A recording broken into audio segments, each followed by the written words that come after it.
La semaine dernière, les marchés se sont concentrés sur les discussions politiques, y compris sur celles concernant la question de la Grèce. Cette semaine, les yeux des investisseurs seront tournés vers la Chine et les marchés émergents. Holger Schmidding, Berenberg Bank.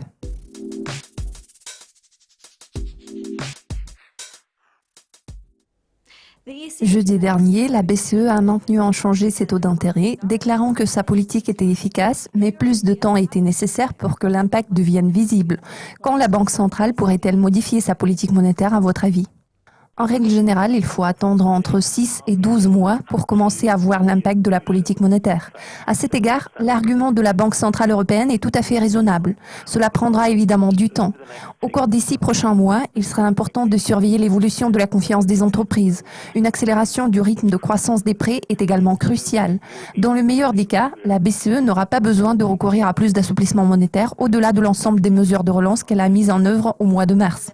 Les données ZEW en provenance d'Allemagne et de la zone euro sont apparues supérieures aux attentes. Quels ont été les moteurs clés de ces données positives ? L'enquête ZEW est réalisée par les participants au marché financier. Ainsi, les résultats de cette enquête sont souvent influencés par les propos des analystes. Les dernières semaines ont été marquées par le rebond des prix des actions.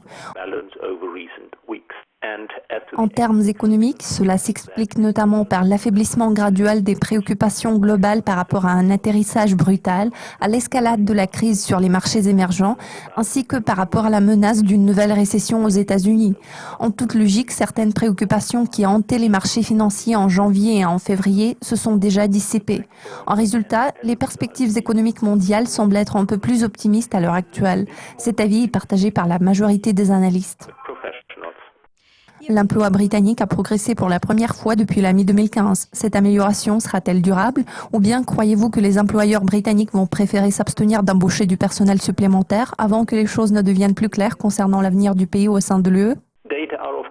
Les données sont généralement volatiles. Pourtant, nous ne pouvons pas dire que les données étaient trop faibles pour pouvoir juger du changement de la tendance sous-jacente sur le marché du travail britannique.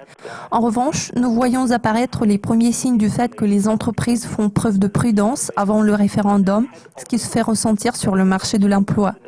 À mon avis, il ne faudrait pas surestimer cet impact, car la tendance ne fait que commencer. En toute logique, nous commençons à percevoir les premiers effets de l'incertitude relative au référendum britannique. Cela se traduit également par un certain ralentissement sur le marché du travail du pays.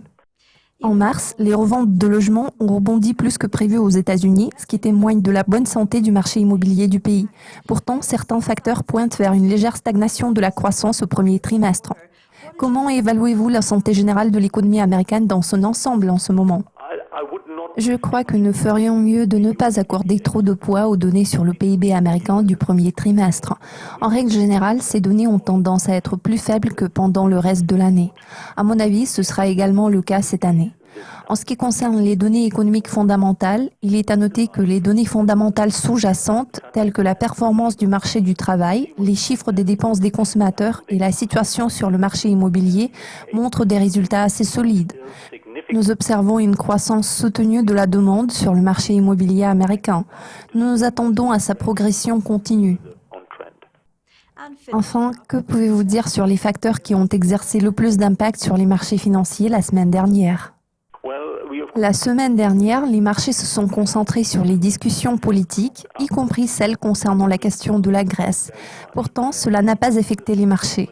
Nous avons constaté une légère amélioration en termes de confiance des consommateurs jeudi dernier.